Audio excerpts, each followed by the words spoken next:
오늘 우리가 다룰 주제, 바로 인공지능과 사이버 보안입니다.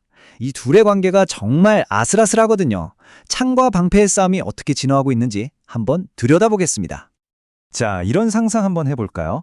만약에 해커가 어떤 소프트웨어의 치명적인 약점을 발견했는데 바로 그날 공격을 시작한다면요. 와, 이건 진짜 보안 전문가들을 잠 못 자게 만드는 최악의 시나리오죠. 이게 바로 그 유명한 제로데이 공격입니다. 이름 그대로 개발자 입장에서는 방어할 시간을 단 하루도 벌지 못했다. 그래서 제로데이라는 거죠. 그러니까 속수무책으로 당할 수밖에 없기 때문에 가장 위험한 위협 중 하나로 꼽힙니다. 근데 여기서 정말 흥미로운 지점이 뭐냐면요.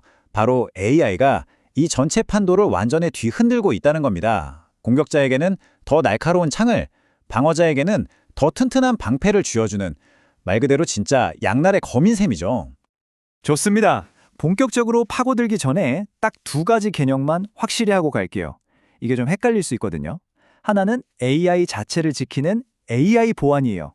예를 들면 자율주행차의 AI가 해킹당하지 않게 막는 거죠. 다른 하나는 AI를 활용해서 보안을 강화하는 보안을 위한 AI입니다. 그러니까 AI를 우리 편으로 만들어서 네트워크를 감시하게 하는 거예요. 우리는 오늘 이 두 가지 측면을 다 살펴볼 겁니다. 자, 그럼 먼저 그 검부터 한번 보죠. AI가 공격자들의 무기를 얼마나 강력하게 만들어주고 있을까요? 핵심은 이거예요. AI가 공격에 걸리는 시간을 말도 안 되게 단축시킨다는 겁니다. 예전에는 몇 달씩 걸려서 겨우 취약점을 발견하고 그걸로 악성 코드를 개발해서 힘들게 배포했다면 이제는 이 모든 과정이 AI 덕분에 단 몇 시간이면 끝난다는 거죠. 정말 무서운 속도입니다. 그리고 더 무서운 건 뭔지 아세요? 생성형 AI가 해킹의 민주화를 이끌고 있다는 거예요. 이제는 전문 해커가 아니더라도 다크웹에서 웜 GPT 같은 걸 구해서 그냥 채팅하듯이 이런 악성 코드 만들어줘 라고 명령만 하면 정교한 랜섬웨어가 뚝딱 만들어지는 세상이 된 거죠. 이건 사이버 범죄의 진입 장벽이 그냥 허물어진 수준입니다. 이런 위협이 그냥 말로만 끝나는 게 아닙니다. 실제로 금전적인 피해로 이어지는데요. 그 액수가 무려 342억 원입니다. 정말 어마어마하죠? 실제로 있었던 정말 충격적인 사건인데요. 홍콩의 한 금융회사 직원이 화상회의에 참여했어요. 화면에는 자기네 회사 CFO랑 다른 동료들이 있었죠. 근데 그게 전부 딥페이크, 그러니까 AI로 만든 가짜 영상이었던 겁니다. 이 직원은 완전히 속아서 사기꾼들한테 무려 342억 원을 송금하고 말았습니다. 하지만 창이 날카로워지면 방패도 두꺼워지는 법이죠. 이제 방어자들이 AI라는 방패로 어떻게 반격에 나섰는지 한번 살펴보겠습니다. 여기서 방어의 패러다임이 완전히 바뀌고 있어요. 예전에는 공격을 일단 당하고 나서 이런 수법이었구나 하고 부랴부랴 막는 사후 대응 방식이었잖아요. 이제는 그게 아니라 공격이 일어나기 전에 미리 이상한 낌새를 알아채고 대비하는 예측 방어로 넘어가고 있는 겁니다. 그럼 AI가 어떻게 공격을 예측하냐고요? AI 시스템은요, 우리 회사 내부 네트워크에서 오가는 데이터는 물론이고 저기 어두운 다크웹에서 해커들이 나누는 대화까지 말 그대로 수십억 개의 데이터를 실시간으로 샅샅이 뒤집니다. 그래서 단순히 과거에 무슨 일이 있었지를 분석하는 데서 그치는 게 아니라 앞으로 무슨 일이 터질 것 같은데를 예측해내는 거죠. 이게 가능한 건 행동 기반 탐지라는 기술 덕분인데요. 먼저 AI가 평소 우리 시스템이나 사용자들의 정상적인 행동 패턴을 쭉 학습해서 기준선을 만들어둬요. 일종의 평소 모습인 거죠. 그러고 나서는 24시간 내내 이 기준선에서 아주 살짝이라도 벗어나는 움직임이 있는지 없는지를 감시하는 겁니다. 그러다 뭔가 이거 평소랑 다른데? 하는 게 잡히면 미리 짜놓은 각본, 즉 플레이북에 따라서 즉각 자동으로 대응에 나서는 거죠. 이런 방식 덕분에 생전 처음 보는 신종 제로데이 공격까지도 막아낼 수 있게 되는 겁니다.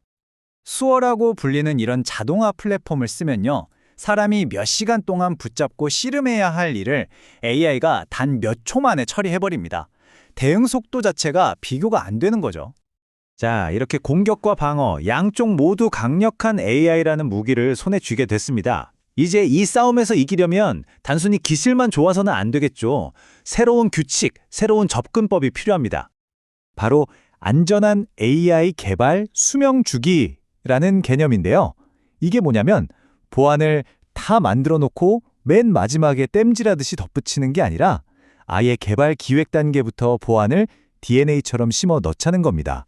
처음부터 안전하게 설계하는 거죠.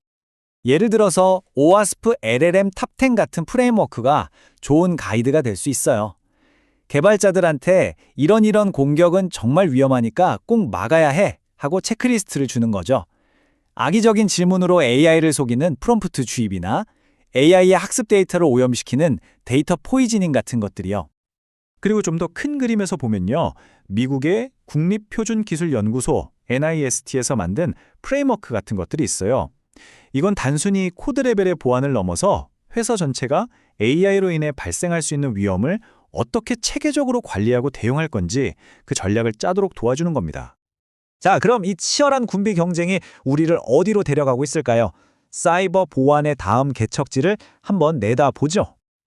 글로벌 리서치 회사인 가트너의 예측이 아주 흥미롭습니다.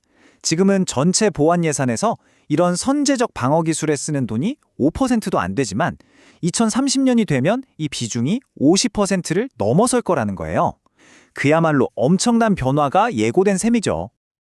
그리고 저 수평선 너머에는 이 게임의 판을 완전히 바꿀 궁극의 양날의 검, 바로 퀀텀 컴퓨팅이 기다리고 있습니다. 이건요, 현재 우리가 쓰는 모든 암호 체계를 순식간에 무력화시킬 수도 있지만 동시에 상상조차 할 수 없는 속도로 위협을 막아내는 방어 시스템을 만들 수도 있는 정말 엄청난 잠재력을 가졌죠? 결국 핵심은 명확합니다. 예전처럼 이미 알려진 공격 패턴에만 의존해서 대응하는 그런 수동적인 보안의 시대는 이제 정말 끝나가고 있다는 겁니다. 핵심은 예측하고 먼저 움직이는 거죠. 그래서 AI 시대의 사이버 전쟁에서 이기려면 기술만으로는 부족합니다.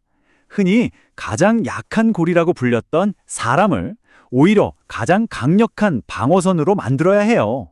모든 직원이 AI를 비판적으로 이해하고 똑똑하게 활용할 수 있는 능력, 즉 AI 리터러시를 갖추는 그런 문화적인 변화가 반드시 필요하다는 뜻입니다. 자, 이렇게 오늘 이야기를 마무리하면서 마지막으로 질문 하나를 던져볼까 합니다. AI가 모든 것을 자동화하고 점점 더 똑똑해지는 세상에서 과연 가장 큰 보안 위험은 저 복잡한 코드 안에 있을까요? 아니면 그 코드를 만들고 사용하고 또 어이없이 속아 넘어가는 바로 우리 자신의 생각 안에 있는 걸까요?